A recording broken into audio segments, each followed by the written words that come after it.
Bonsoir et bienvenue sur boursicoté.com pour cette nouvelle analyse technique du CAC 40 en clôture pour constater donc que malgré l'ouverture ici sur un joli gap haussier, eh bien le CAC 40 est bien revenu à combler ce gap pour clôturer toutefois en hausse de plus 0,26% avec un peu plus de 11 points gagnés pour le CAC par rapport au cours de clôture et donc ce niveau à 4443,84. Donc nous avons un gros gap quand même, on était venu ouvrir ici, sachant que le point haut ici de la veille était à 4460, on était venu ouvrir à 4490, donc on avait une trentaine de points.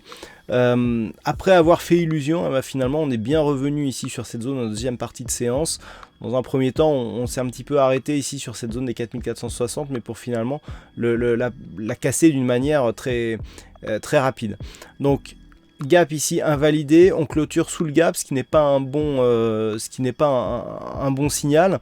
Toutefois, ce que l'on peut remarquer, c'est que on conserve la dynamique qui avait été constatée hier, à savoir de points bas et points hauts successifs qui sont significatifs. Donc ce qui signifie que d'un point de vue court terme, nous sommes toujours dans une dynamique haussière.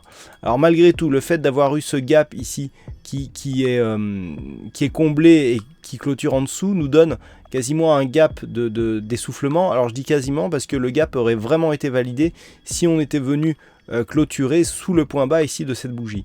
Là effectivement il y a quand même un signal d'essoufflement, c'est-à-dire que on ne réussit pas à contenir ce gap et donc à impulser une dynamique à partir de cette ouverture, et de fait on a, semble-t-il, une dynamique qui certes reste haussière mais qui va dans le sens d'une neutralisation, et il fallait préserver ici cette zone des 4459 pour essayer, je dirais, de rester sur une bonne dynamique qui aurait pu nous ramener ici sur les précédents points hauts ici du début du mois, mais le fait que l'on repasse aussi facilement sous cette zone alors que c'était une zone majeure qui venait d'être cassée à la hausse, qui plus est sur un gap, n'est pas très bon signe. Ça nous montre que dans ce début de mouvement ici, il n'y a pas énormément de conviction ni de force.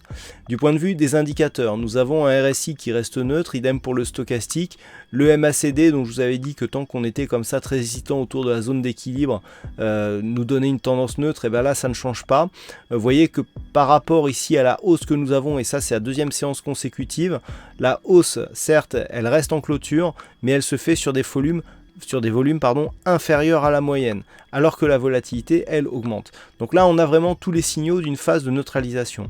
Alors le problème c'est qu'on se neutraliserait sous les 4459 points, et ça ce n'est pas très bon signe, c'est-à-dire que dans la suite de la tendance on serait plutôt sur une poursuite baissière que sur un retournement à la hausse. Regardez, si on s'écarte un petit peu, nous avons ici une succession de points hauts et de points bas qui est toujours plutôt baissière. Donc là on avait ici ce point bas qui s'inscrivait à la hausse, mais le problème c'est que suite à ce gap on n'est pas venu marquer un nouveau point haut significatif avant de commencer déjà à faiblir. Donc là ça ressemble de plus en plus à une... Si on ne prend ici que ces 4 points hauts et points bas significatifs, ça ressemble de plus en plus à une phase de neutralisation avec des points hauts qui montent et des points bas qui descendent.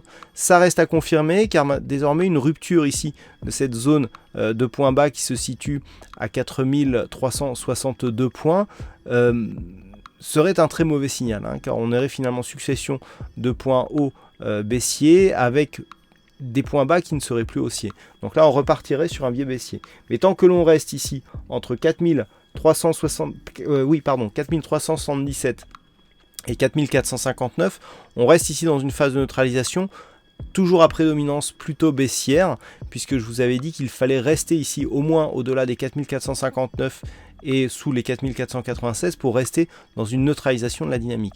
Là, le fait que l'on repasse si rapidement sous ce niveau est plutôt un assez mauvais signe. Toutefois, là où nous avions ici une moyenne mobile 20 exponentielle qui agissait comme une résistance jusqu'à hier, là on a une séance où cette moyenne mobile agit plutôt comme un support.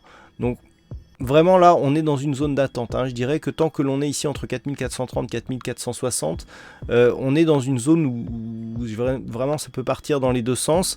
Si on arrive à repasser ici au-delà des 4459 d'une manière assez rapide, on pourra continuer à croire à une poursuite du mouvement haussier. Je rappelle que sur la vue court terme, là on reste haussier du fait de ces points hauts et points bas qui ont toujours une courbe, une progression ascendante. Donc à surveiller pour demain, cette zone des 4459, c'est vraiment autour de cette zone que cela va se jouer.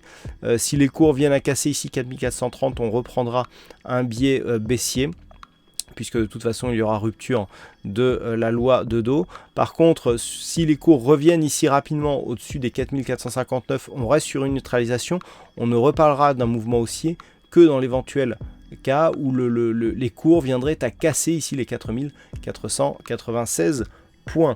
Voilà ce que l'on peut dire donc sur cette analyse technique du CAC 40. Alors aujourd'hui il y avait un fixing et c'est la vague qui gagne sur cette session.